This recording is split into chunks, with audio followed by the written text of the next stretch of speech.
میں استخارہ کرنے کا صحیح طریقہ یہ ہے کہ 2 رکعت نماز ادا کر کے استخارہ کی دعا پڑھ لی جائے۔ حدیث شریف میں استخارہ کرنے کی ترغیب کی گئی ہے۔ استخارے کے بعد خدا تعالیٰ سے میں بہتری فرما دیتے ہیں۔ استخارہ کرنے کا صحیح طریقہ اور اسلام کے روح سے استخارے کی کیا حیثیت ہے کہ 2 رکعت نماز ادا کر کے استخارے کی دعا پڑھ لی جائے۔ حدیث شریف میں استخارہ کرنے کی ترغیب دی گئی ہے۔ استخارے کے بعد خدا تعالیٰ کام میں بہتری فرما دیتے ہیں۔ حدیث شریف میں ہے کہ استخارہ کرنا مومن کی خوش نصیبی ہے۔ پیارے رسول صلی اللہ علیہ وسلم نے بتایا کہ استخارہ کرنا مومن کی خوش نصیبی ہے اور نہ کرنے والا بدبخت ہے۔ طریقہ استخارہ کا یہ بتایا گیا کہ آدمی 2 رکعت نماز نفل پڑھے اور پھر دعائے استخارہ پڑھے۔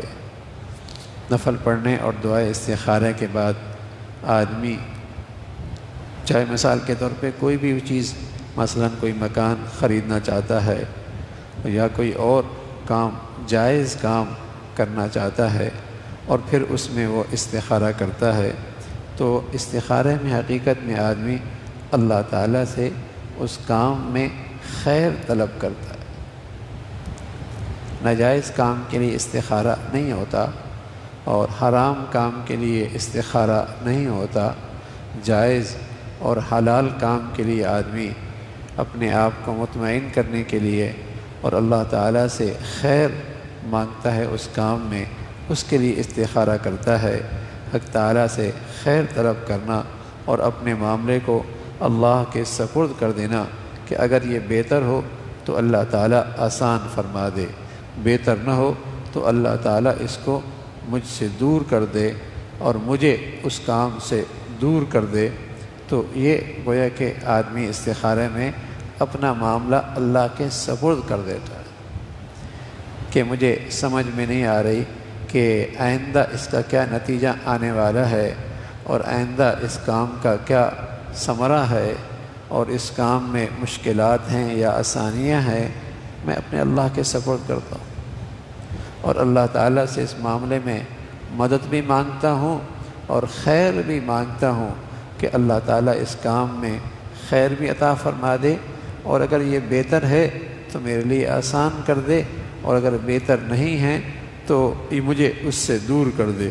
استخارے کے بعد خواب کا آنا ضروری نہیں، استخارہ کے بعد خواب کا آنا ضروری نہیں، بلکہ دل کا رجحان کافی ہے۔ دل کا رجحان کافی ہے۔ استخارے کے بعد جس طرف دل کا رجحان ہو اس کو اختیار کر لیا جائے۔ اگر خدا نخواستہ کام کرنے کے بعد محسوس ہوا کہ یہ اچھا نہیں ہوا، اگر کام کرنے کے بعد بظاہر آپ کی خواہش کے مطابق نتیجہ نہیں آیا اور آپ کی خواہش کے مطابق اس میں آپ کو اچھائی نظر نہیں آئی، تو آپ اللہ تعالیٰ کے علم میں اسی کو بہتر سمجھیں۔ اللہ تعالیٰ کے علم میں اسی کو بہتر سمجھیں۔ آپ نے اللہ تعالیٰ سے خیر مانگی نا، آپ کا علم محدود ہے اور آپ کی علم کی رسائی محدود ہے اور اللہ تعالیٰ کا علم کافی ہے اور وہ ہمیشہ علم کے ساتھ ساتھ رحیم بھی ہیں، تو اس ذات کے سپرد کر دو کہ بہتر ہوگا۔ تو اس سے کیا ہوگا؟ استخارے کی برکت سے آپ کا دل مطمئن رہے گا۔ پھر آپ کو یہ افسوس نہیں ہوگا اگر میں ایسا کر لیتا، اگر یوں ہو جاتا، اگر میں یوں کر لیتا۔ پھر اگر کے ذریعے آپ کو ہمیشہ حسرت نہیں رہے گی، پھر شیطان آپ کے دل میں ہمیشہ اگر کے واسطے سے مایوسی نہیں ڈالے گا، بلکہ آپ مطمئن ہو جائیں گے کہ ہم نے اللہ سے استخارہ کیا تھا، اللہ سے مدد مانگی تھی اور مدد مانگنے کے بعد یہ معاملہ کیا تھا۔ اب اس کا نتیجہ جو بھی ہوا یقیناً اس میں اللہ کے علم میں خیر ہی ہے، اس کا نتیجہ چاہے میری چاہت کے مطابق نہیں آیا اور میری خواہش کے مطابق نہیں آیا، اور چاہے مجھے اس میں نتیجہ اپنی چاہت کے مطابق نظر نہیں آیا، تب بھی آپ مطمئن رہیں گے کہ اللہ کے علم میں اس میں بھی خیر ہو، اس میں بھی خیر ہوگی، کیونکہ بعض چیزیں بظاہر اچھی نظر آتی ہیں مگر وہ ہمارے حق میں بہتر نہیں ہوتی، تو اللہ جانتا ہے، اللہ تعالیٰ بہتر جانتے ہیں، اور بعض ناگوار ہوتی ہیں مگر ہمارے لیے انہی میں بہتری ہوتی۔ بس اوقات دیکھنے میں کچھ ہوتا ہے اور حقیقت میں اللہ کے علم میں اور مستقبل میں اس میں بہتری ہوتی ہے۔ استخارہ کی حقیقت گویا کہ اللہ کی ذات پہ بھروسہ کرنا ہے اور اللہ کی تقدیر پر اور فیصلے پہ راضی ہونا ہے، یہ ہے استخارہ کی حقیقت۔ استخارہ کا حقیقت کیا ہے؟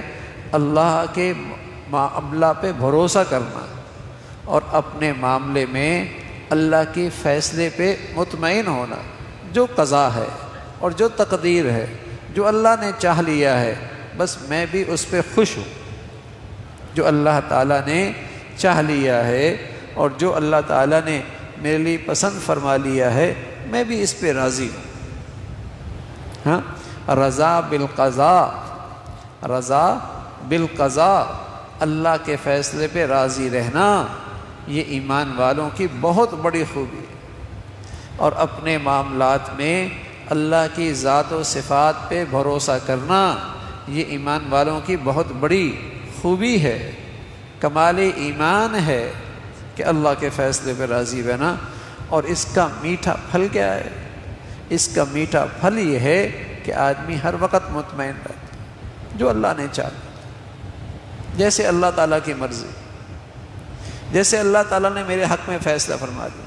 میں بندہ ہوں اور میری سمجھ بھی چھوٹی ہے اور میرا علم بھی محدود ہے اور میری عقل و دانش بھی کمزور ہے، اللہ تو علیم ہے، اللہ تعالیٰ تو رحیم ہے، اللہ تعالیٰ تو حکیم ہے۔ ہم نے اس ذات پہ اپنا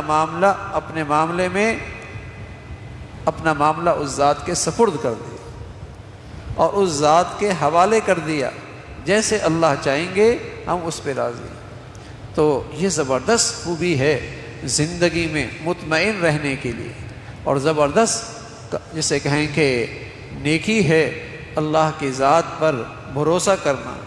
اللہ تعالیٰ بھائی ہمیں اپنے معاملات میں اللہ کی ذات پہ بھروسہ اور اللہ کے فیصلوں پہ راضی رہنا، اس کی اللہ تعالیٰ ہمیں توفیق نصیب فرمائے۔ اللہم لک الحمد کلو ولک الشکر کلو، اللہم اعنا علی ذکرک و شکرک و حسن عبادتک، اللہم اعنا علی ذکرک و شکرک و حسن عبادتک، نستغفر اللہ و نتوب الیک، نستغفر اللہ و نتوب الیک، سبحان ربک رب العزة عما یصفون وسلام علی المرسلین والحمد للہ۔